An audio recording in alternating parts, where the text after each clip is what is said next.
Le dernier quart d'heure de Smart Bourse, chaque soir, c'est le quart d'heure thématique. Le thème ce soir nous permettra de faire le point sur le pétrole, l'or et l'ensemble des matières premières. On en parle avec Benjamin Louvet, directeur de la gestion matières premières chez Ophi Invest Asset Management. Bonsoir Benjamin. Bonsoir Grégoire. Bon, j'ai toujours le biais de commencer par le pétrole. Ça reste quand même un actif clé, notamment pour les marchés un peu globaux.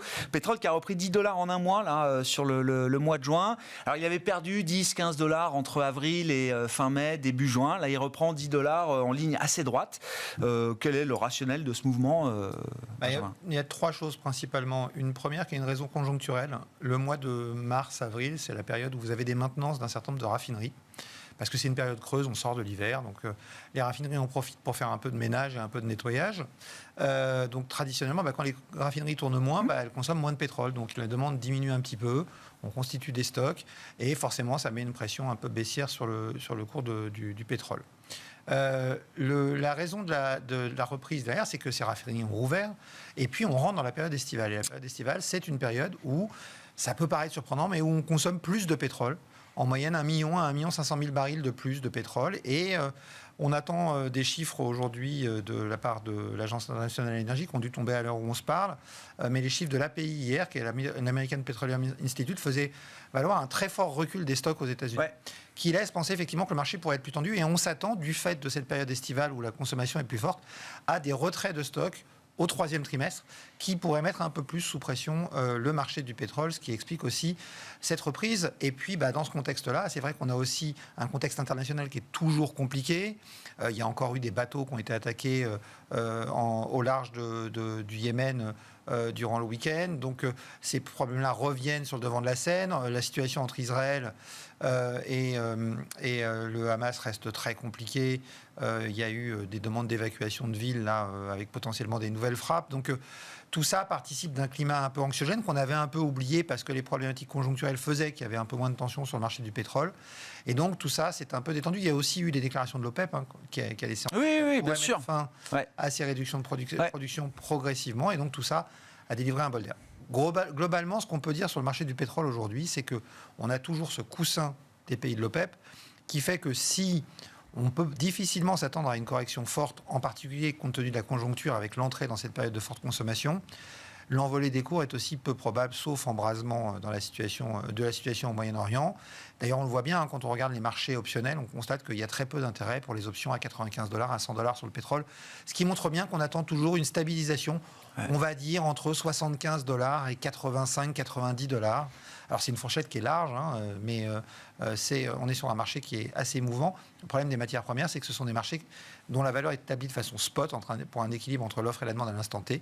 Et donc, ça peut bouger relativement vite. Il y a un dernier point peut-être à souligner, qui peut être important. On a depuis quelques jours un ouragan sur l'Atlantique, l'ouragan Beryl. Oui, bien sûr. Qui est un ouragan de catégorie 5, donc un ouragan majeur. Et il faut savoir que c'est la première fois qu'au mois de juin, il s'est formé dans les tout derniers jours du mois de juin, c'est la première fois en 174 ans de data qu'on a un ouragan majeur qui de cette catégorie. D'accord. Au mois de juin. Ça n'est jamais arrivé, donc on voit bien peut-être les effets du changement climatique qui commencent à s'affirmer parce que la température de la mer est très élevée et donc ça favorise la création de ce type d'événements. Donc on pourrait peut-être avoir une saison des ouragans majeurs. Et ça, c'est important parce que ces ouragans, je vous rappelle, ils traversent l'Atlantique et ils finissent leur parcours quelque part autour du golfe du Mexique.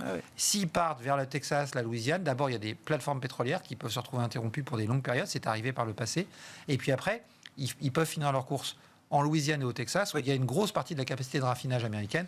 Et ça peut entraîner des arrêts assez longs de ces capacités de raffinage et donc tendre le marché des produits raffinés, gasoil et essence en tête. À propos de changement climatique, je voulais avoir votre vision un peu longue, peut-être même d'ailleurs, de la montée des populismes en Europe à l'issue des élections européennes, du choc d'incertitude en France et d'une nouvelle gouvernance politique qui s'annonce, du retour probable de Donald Trump pour un second mandat, encore plus probable visiblement chez les bookmakers après le débat raté de la semaine dernière.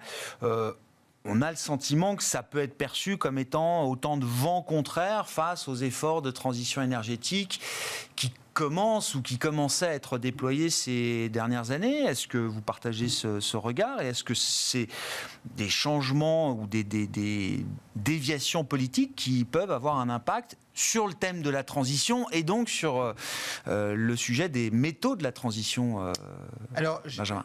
Faut jamais ignorer ce genre de sujet. Néanmoins, j'ai l'audace de croire que ce sont les participants à une économie qui font cette économie.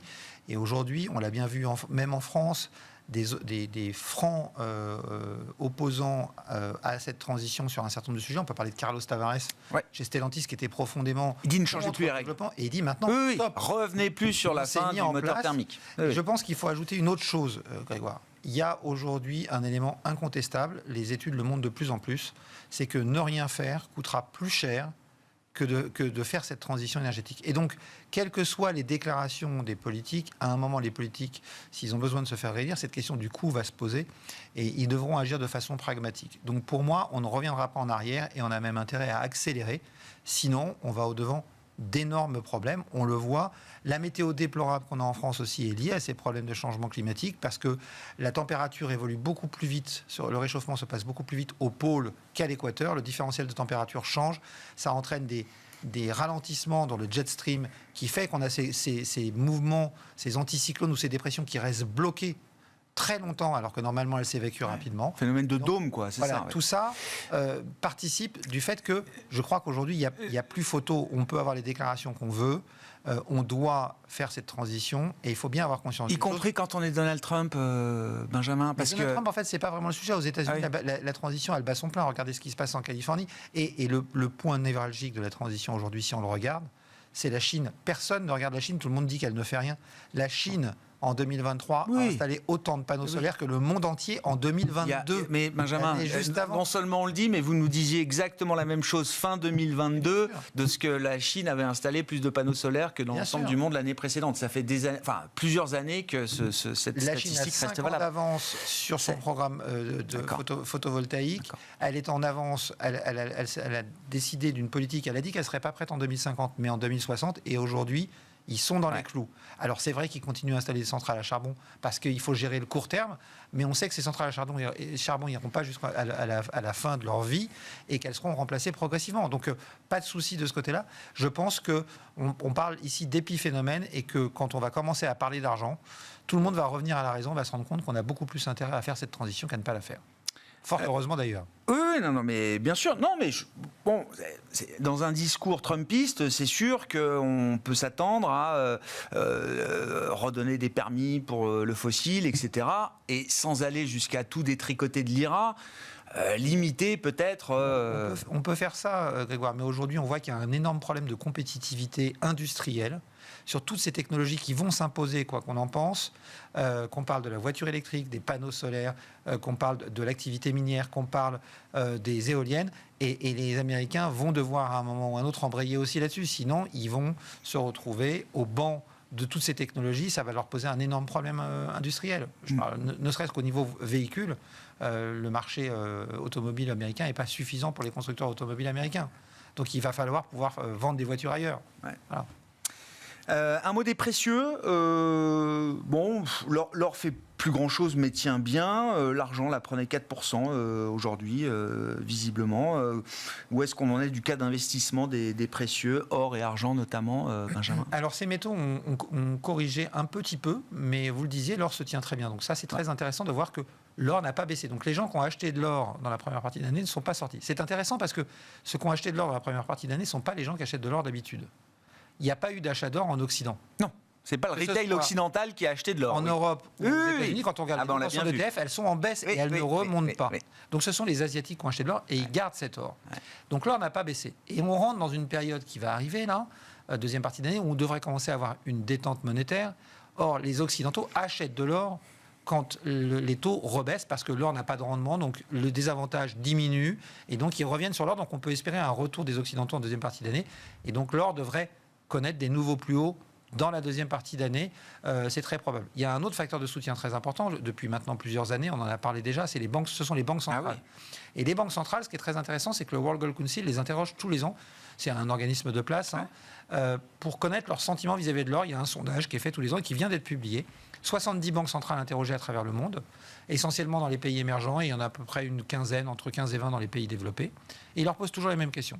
Et à la question « Que comptez-vous faire sur l'or dans les 12 prochains mois ?» cette année, 29% des banques interrogées répondent on veut augmenter notre allocation à l'or dans les 12 prochains mois.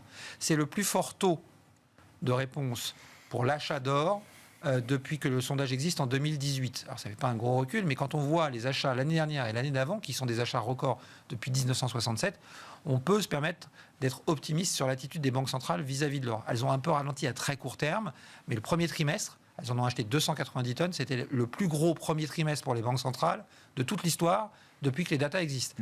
Donc on a vraiment toujours un soutien de ces banques centrales qui est extrêmement important. Et aussi, dans les questions qui sont posées, il y a une question sur que pensez-vous que seront les détentions des banques centrales sur le dollar à horizon 5 ans. Et à cette question, 62% des banques répondent qu'elles pensent qu'elles auront baissé un peu ou beaucoup à horizon 5 ans. La Banque centrale de Chine a vendu un record au premier trimestre d'actifs en dollars, 53 milliards. C'est du jamais vu. Intéressant, vous disiez dans ce sondage, c'est 70 banques centrales, une majorité de banques centrales émergentes qui sont interrogées par le World Gold Council. Et pourquoi le retail occidental n'a pas embrayé sur ce mouvement? C'est ça que j'ai du mal à comprendre. C'est toujours la même chose. Il y avait mieux à faire. Quand vous êtes aujourd'hui, moi, parce que le niveau d'anxiété de l'opinion publique, quand on regarde les enquêtes, il est là. J'ai des gérants privés qui me disent voilà, si j'achète de l'or, j'ai rien. Aujourd'hui, si j'achète des produits de taux, déjà sans en faire grand-chose, c'est 4, 4,5%. Oui. Donc le différentiel est trop important. Donc même si on peut être intéressé et convaincu par l'or, on y reviendra plus tard, au moment où ce rendement aura un peu baissé et où donc l'argent, entre guillemets, facile disparaîtra. Donc alors, ils reviendront probablement en deuxième partie d'année, quand les banques centrales américaines et européennes auront vraiment embrayé leur baisse de taux. Historiquement, c'est ce qu'on voit en Europe. PIMCO avait fait une étude sur le sujet. Il disait qu'il considérait l'or comme un actif à duration longue de duration 22. Donc, dit autrement, 1% de variation sur les taux, à la baisse ou à la hausse, entraîne 22% de variation sur l'or dans l'autre sens. Si on attend une baisse de 1% des taux réels à horizon 12-18 mois, on peut s'interroger à une appréciation de l'or de l'ordre de 20 à 25%. Donc il y a un potentiel toujours important sur ce métal. Merci beaucoup Benjamin. Benjamin Louvet qui était avec nous, le directeur de la gestion matières premières d'Ophi Invest Asset Management, invité de ce quart d'heure thématique de Smart Bourse ce soir sur Bismart.